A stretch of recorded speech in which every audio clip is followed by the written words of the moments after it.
Yes, I'm sharing the race. There is Yeah. the The race. race. There it is. Yes. So this actually happens as you complete the lab in the resilient architecture. You get these really great scenes from the race. But now we're moving on to the next part, the final level in Escape Room. And I'm going to go to that screen. Am I sharing the correct screen now? I think so.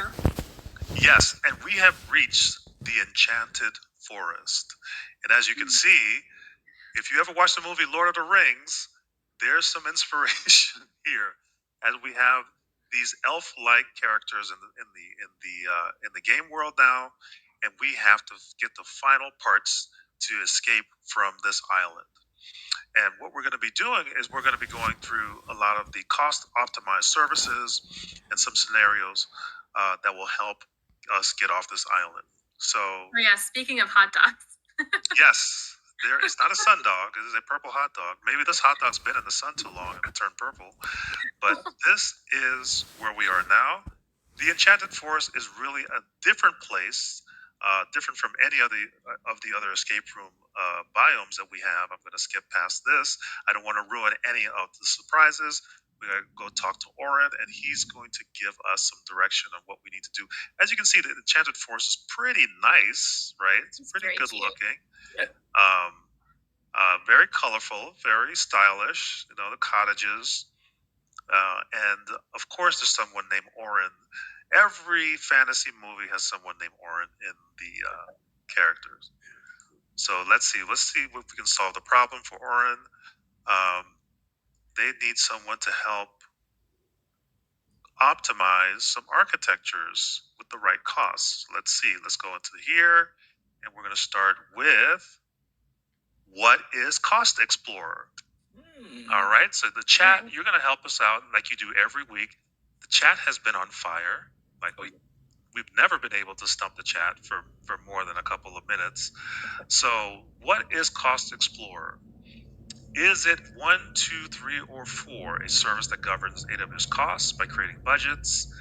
I think Ariel, you talked about that just a while ago. A service that provides recommendations to help optimize costs. A tool to use to visualize, understand, and manage costs, or a service that helps plan service usage, service costs, and Amazon EC2 instances reservations while providing recommendations. So I always get these two confused. I always get Cost Explorer, budgets, and the other one confused. So I always miss this one for some reason. So I need your help on this one. So which is it going to be? Is it number 1, govern costs by creating budgets, recommendations, providing recommendations? What are we getting in the chat? Or is it to visualize and understand and manage costs?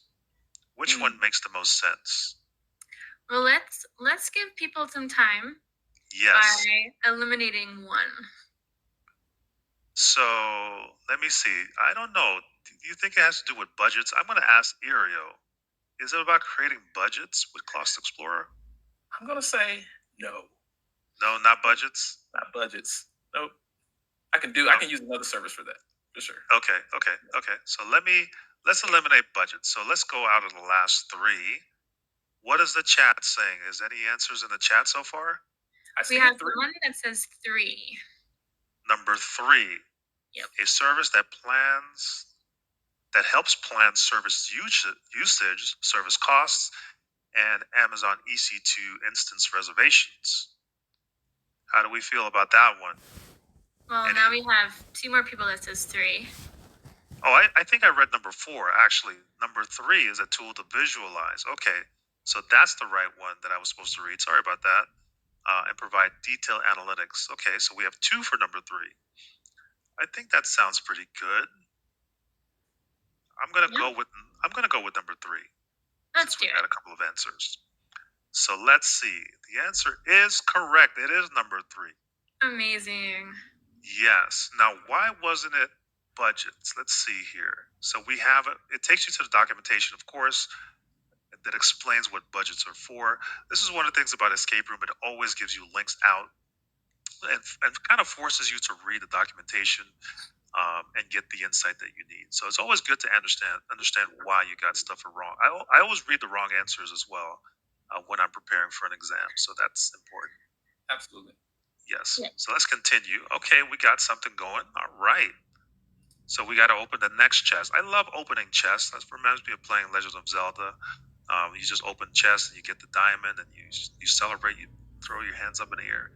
Anyway, I love which that. AWS service provides customizable cost and usage thresholds with automated notifications when spending targets are forecasted to exceed defined limits? Okay.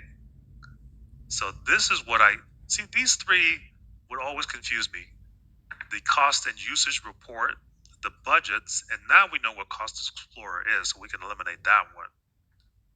And I don't think it's CloudWatch. So we're down to these two basically.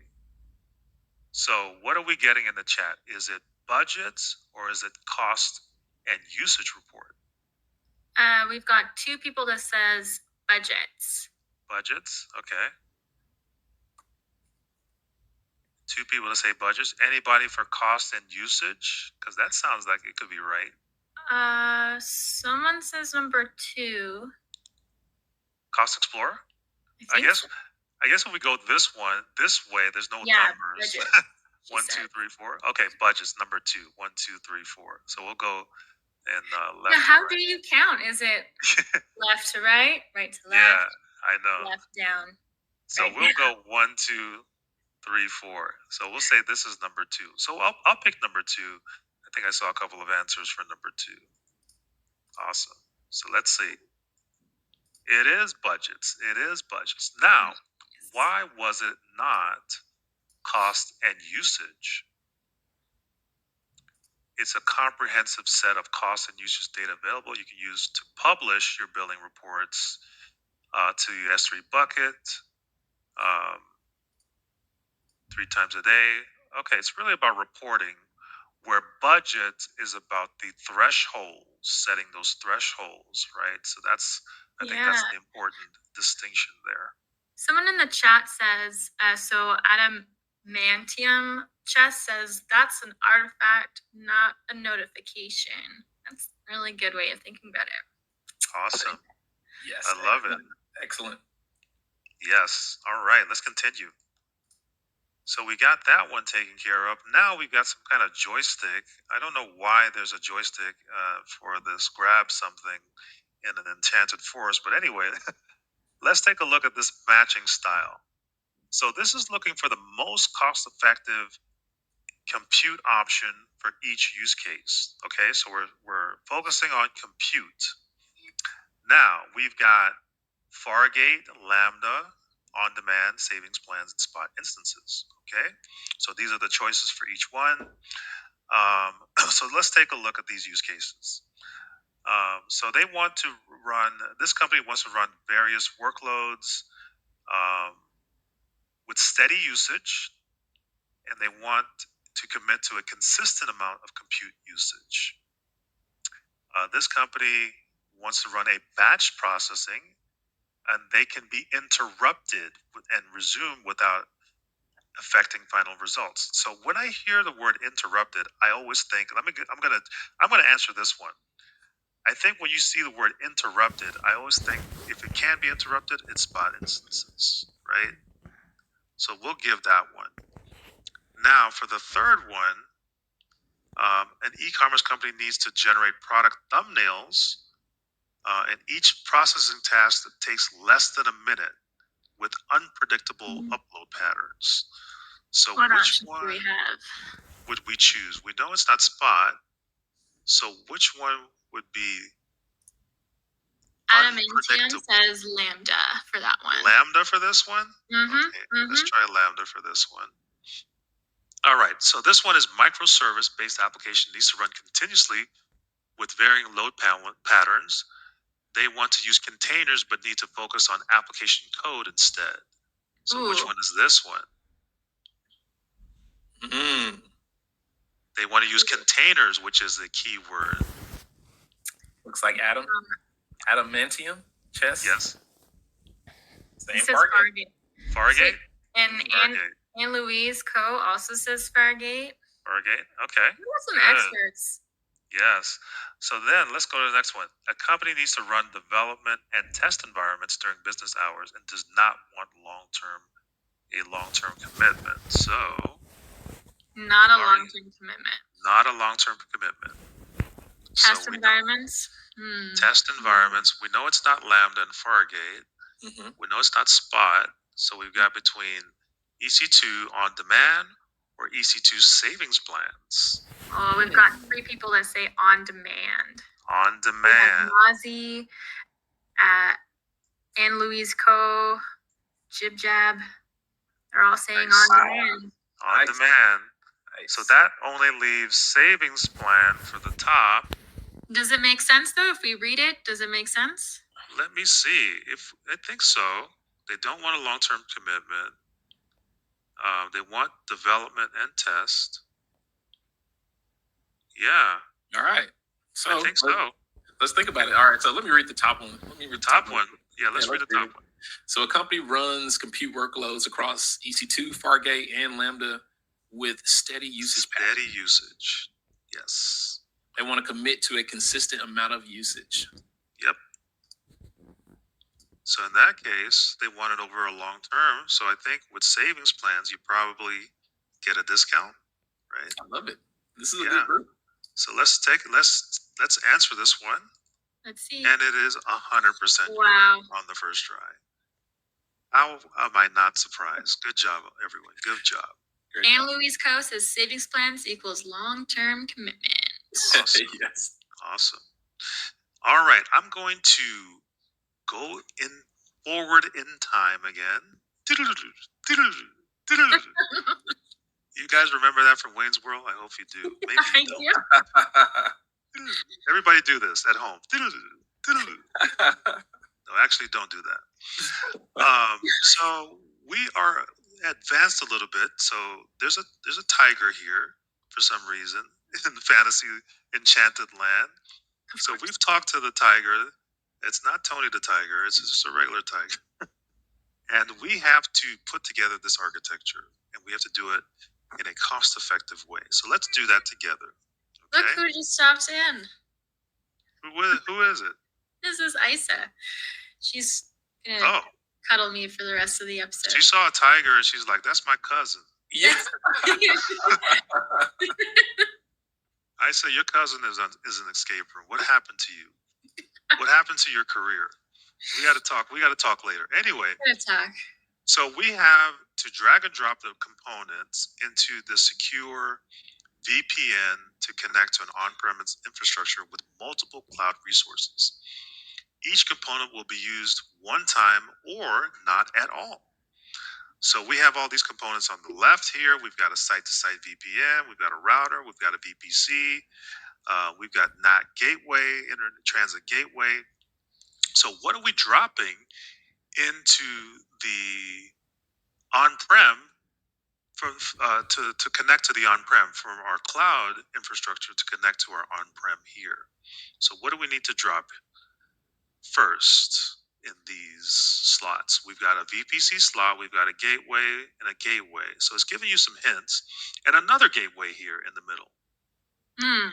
So I'm going to assume the VPC slot are going to go in the VPC slot. I'm going to go in the VPC. Sometimes it's just that obvious. Yeah. It's just that obvious. Yeah. Right. So let me do that. Let's do the VPC slots. Okay. So we drop it in there. Now, here, what type of gateway do we need to go out to connect to this on-prem? Do we need a transit gateway? Do we need a NAT gateway? Do we need an internet gateway? What are we using here? Do we need a custom router? Chat? What do you got, chat? What are we putting in this slot here? What type of gateway?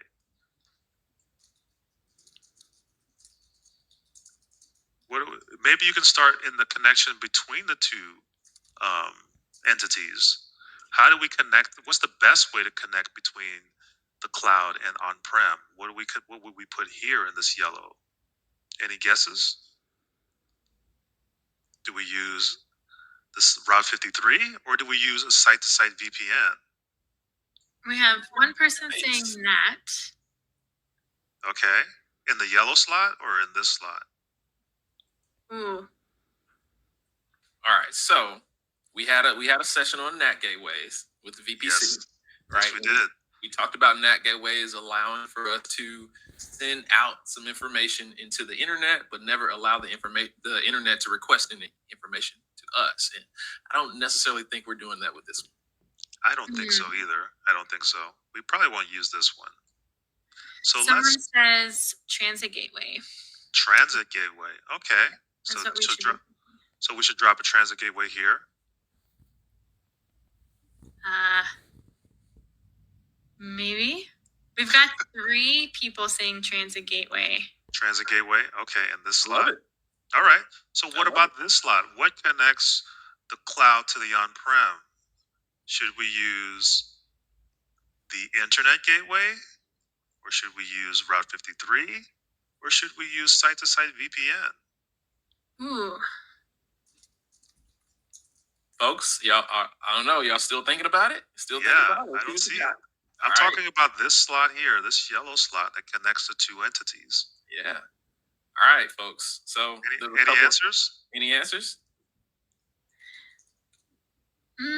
Let's see. Ooh, somebody's there. Somebody says, oh no, we already did the internet gateway for that one. Let's see.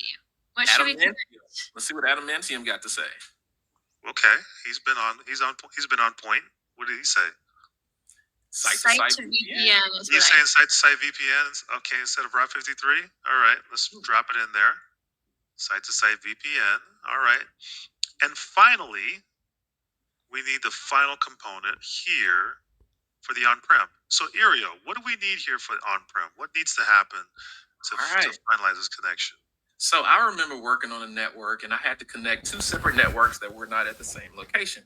And you're going to need a router. You need to program that router. Now, well, you got to do that programming in a virtual way so you can create a document that you can send to a networking person so they can program something on campus. When I look at all these options, looks like a Route 53, it looks like another transit gateway, it looks like a NAT gateway. Those are all services with AWS through your VPC. So you need something that is going to match what the customer has. Like that's a a really customer good router. Yeah, like a customer router for sure. Wait, we have something else down here. We have a direct connect. All right. Where did that come from? Who's saying? What are they saying? Are they saying direct connect? Anyone say direct connect? I don't see it in the chat. And when I think about direct connect, I like that Adamantium, I think I'm saying his name correctly, chose site-to-site versus direct connect because we can do something a little bit faster and cheaper when we go for the site-to-site VPN. Right? I see. Okay. So anyone agree with you? Chad, do you agree with Irio, our expert on using the customer router based on his experience? Or is Irio totally wrong here? I think it would be the first time that Irio would be wrong. It would be the first time. We do have someone that says customer router with VPN, but then we also have somebody else that says parrot voice direct connect. There we go. We have some controversy. Okay, let's go with Irio and the chat together since they are joining forces. Customer router. All right. At the site. Okay, so let's validate and see. It is complete. Woo. Nice work, folks. Yes. Irio is never wrong. Just don't tell his wife that. Just not on camera. Yeah, my wife.